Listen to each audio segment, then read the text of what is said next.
Quiero dejarles este gráfico mientras pasamos a los comentarios de cada uno de nuestros expertos, para que podamos ver claramente cuáles son todas las potenciales tasas de crecimiento que pueden reportarse en un trimestre en particular con los datos que nos otorga INEGI.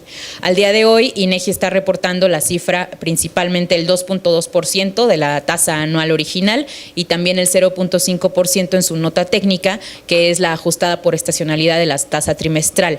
La propuesta de México ¿Cómo vamos? Es reportar precisamente el 0.5% ajustado por estacionalidad y que sea la tasa trimestral. Que además este dato sería positivo de reportar porque podríamos relativamente fácil anualizarlo y compararlo con las tasas que reportan en Estados Unidos y en otras economías desarrolladas.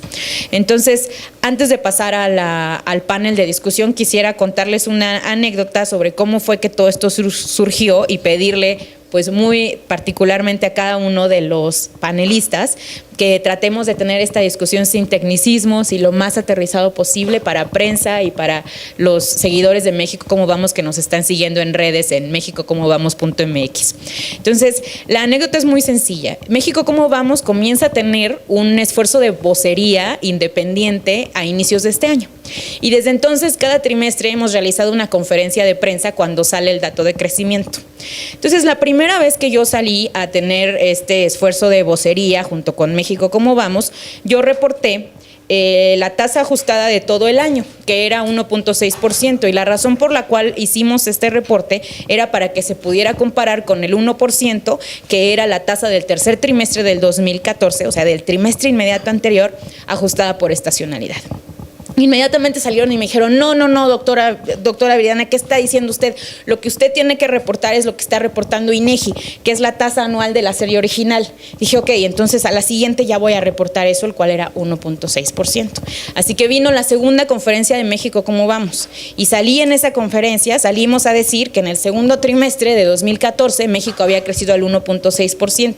Pero inmediatamente nos llovieron críticas, porque nos dijeron que esa no era la tasa que había que reportar el 2.8%, que era la tasa anual ajustada, porque el segundo trimestre de 2014 no era comparable con el segundo trimestre del año anterior, porque la Semana Santa había caído en otra fecha. Así que otra vez metimos la cabeza a la tierra y dijimos, perdón, mea culpa, vamos ahora sí a reportar la buena. Entonces, el gran problema es que es muy difícil encontrar la buena. Así que tuvimos que desarrollar este esfuerzo como parte de México Cómo Vamos para homologar el idioma del crecimiento en México, porque no vamos a poder crecer hasta que tengamos una cifra, hasta que nadie se suba al panel a decir, no, México Cómo Vamos está tomando la cifra más buena o la cifra más mala. Entonces, la propuesta y lo que reportamos en este tercer esfuerzo de comunicación es ya lo que hemos socializado con todos los expertos y es una sola tasa trimestral ajustada por estacionalidad. Entonces, permítanme presentarles al primer panelista de este esfuerzo, Ricardo Becerra. Ricardo Becerra es subsecretario de Desarrollo Económico de la Ciudad de México. Es presidente del Instituto de Estudios para la Transición Democrática. Anteriormente fungió como integrante del Comité Técnico de Evaluación para consejero presidente y consejeros electorales del Instituto Nacional Electoral, asesor del consejero presidente del anterior IFE, coordinador de asesores de la Secretaría Ejecutiva del mismo instituto, director general de Atención a la Sociedad y Relaciones Institucionales del IFAE, así como consultor para la Comisión Económica de América Latina y el Caribe. Fue responsable del proyecto de reforma al artículo 6 de la Constitución que convierte al acceso a la información en un derecho fundamental de los mexicanos. Obtuvo asimismo el Premio Nacional de Periodismo y el Premio Español Ondas Iberoamericano por el guión de la serie México, Historia de su Democracia. Muchísimas gracias. Gracias.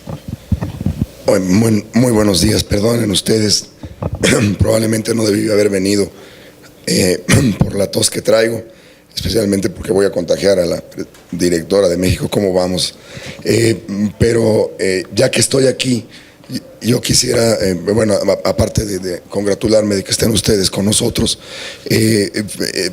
felicitar a Viridiana y al equipo de México Cómo Vamos por su esfuerzo, por la seriedad y la meticulosidad con la que han abordado su apuesta por una medición del desarrollo del corto plazo, mediano plazo de México y también por darle claridad a la discusión pública y al seguimiento de la economía. Creo que realmente es un esfuerzo que debemos aplaudir. También felicito mucho a mi profesor, siempre digo así. Yo he aprendido muchísimo desde hace muchos años leyendo a Jonathan todos los miércoles. Profesor Heath, un obsesivo como pocos de la estadística, meticuloso analista y además un tuitero perspicaz, lo cual es de mucho agradecerse. Espero que este esfuerzo, este paper, sea un buen pretexto para tomar el día de hoy, los que puedan. La tercera, mi primer comentario para ir abordando y cayendo ya en el punto, me parece que hay que entender este trabajo, tanto de Jonathan, siempre en sus artículos, como de México, cómo vamos, de establecer un contexto de exigencia a la institución que produce los datos de México, ¿no? Este es un ejercicio, me parece, muy importante, ejemplar en muchos sentidos, porque intenta interpelar a la institución más importante, oficial, que produce la estadística en el país. Este contexto de exigencia es el que se deben crear en muchas otras áreas, en muchas otras instancias del país, y por eso digo que este es un ejemplo de lo que debemos hacer, por ejemplo, con otras instituciones como el IFAI o como el propio Instituto Nacional Electoral. Es decir, un contexto de exigencia en serio. Mi quinto punto, creo que hay que decir que ese trabajo y esta propuesta metodológica aparece en una coyuntura muy específica, determinada por un subrayado estancamiento. Es decir, estamos discutiendo esto no en las nubes abstractas de la estadística ni de la econometría, sino en la realidad cruda de un crecimiento muy decepcionante del México contemporáneo. No solamente de estos 2 años, sino ya de toda una generación. Yo quisiera simplemente recordar esto que yo aprendí de un libro que se titula La maldición de las crisis sexenales, que este asunto de discutir el PIB y discutir el crecimiento de México en los últimos 35 años es discutir una desgracia macroeconómica.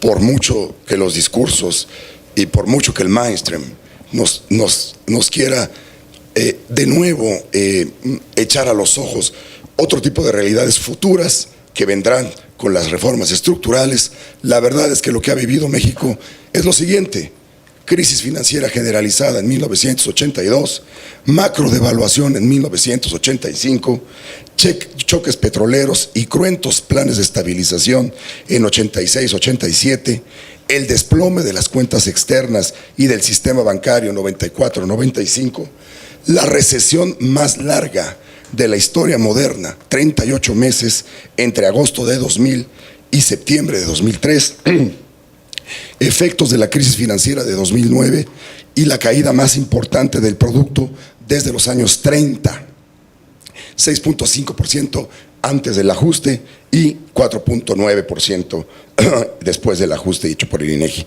Y finalmente, esto que hemos llamado desaceleración o casi recesión, o como lo llamó el profesor Heath en un tuit, está cabrón. Desde la segunda mitad del 2012, con una virtual nueva recesión en el año 2013, aunque ya con las cifras ajustadas llegamos a 1.4, nada que cantar aleluyas.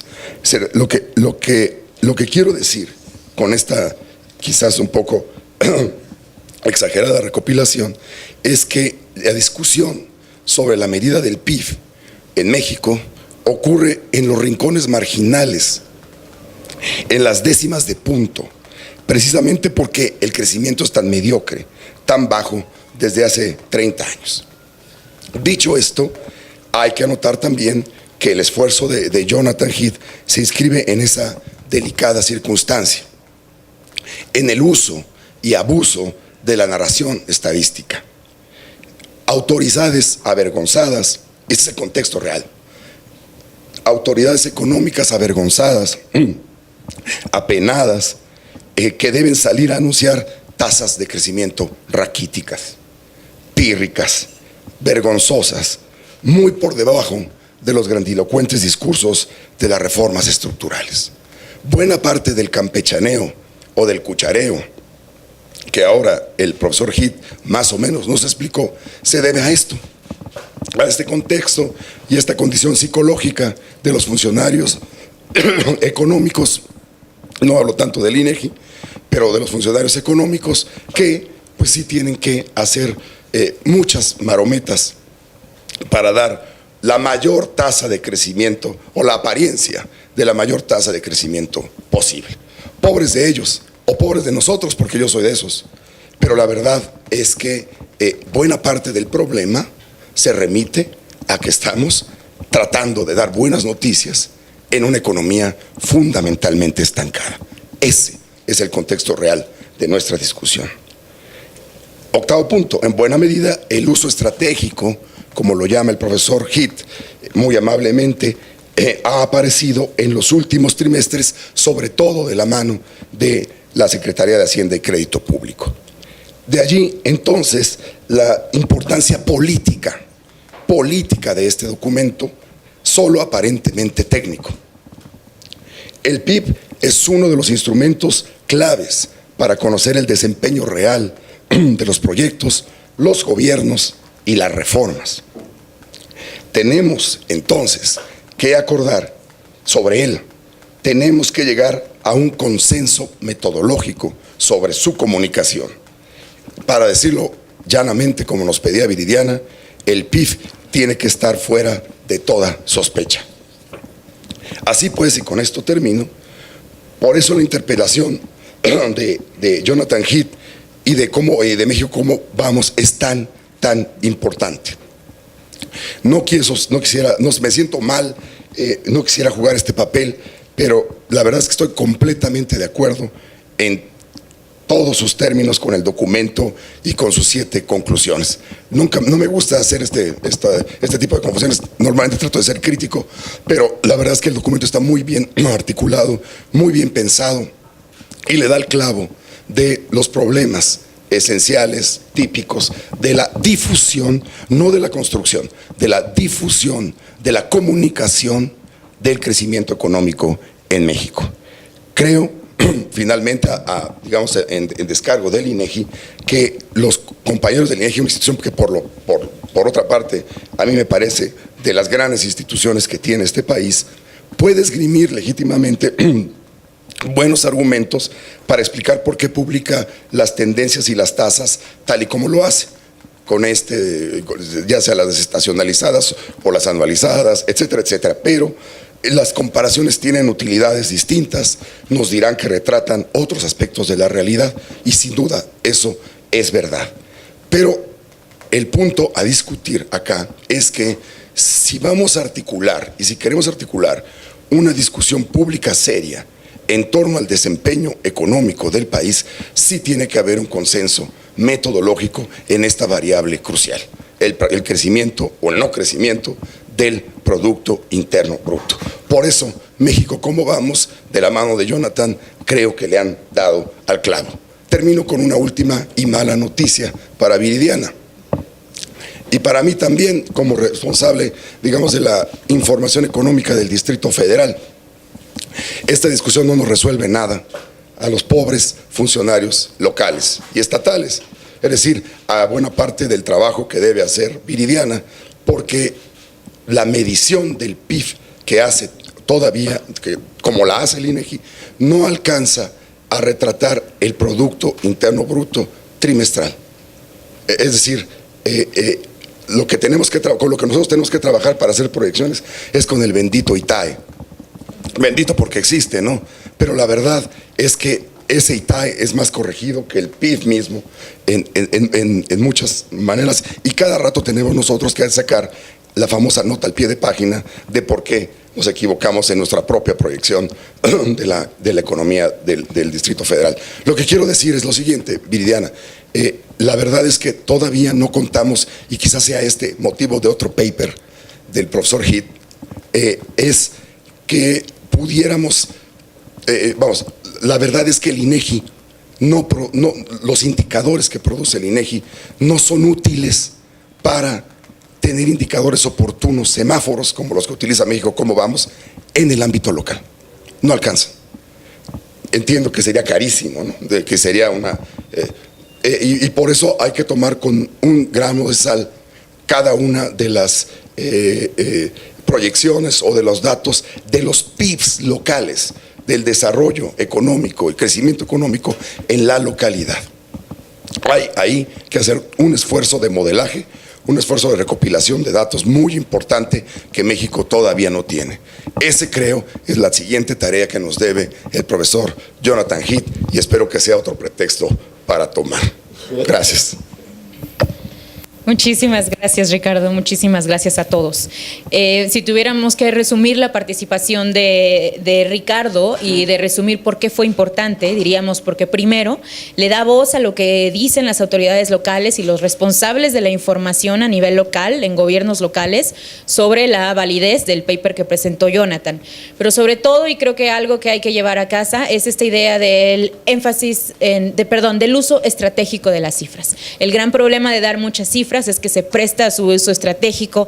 Tienes trimestres como el segundo trimestre del 2013, donde un dato habla de una caída del menos 1.1% y otro dato habla de un incremento del 0.7%, todo con los datos que reporta el INEGI. No es un esfuerzo por esconder cifras, es un esfuerzo por clarificar, por utilizar un solo lenguaje y porque todo el resto de las series sigan disponibles, pero solamente para los expertos en el tema.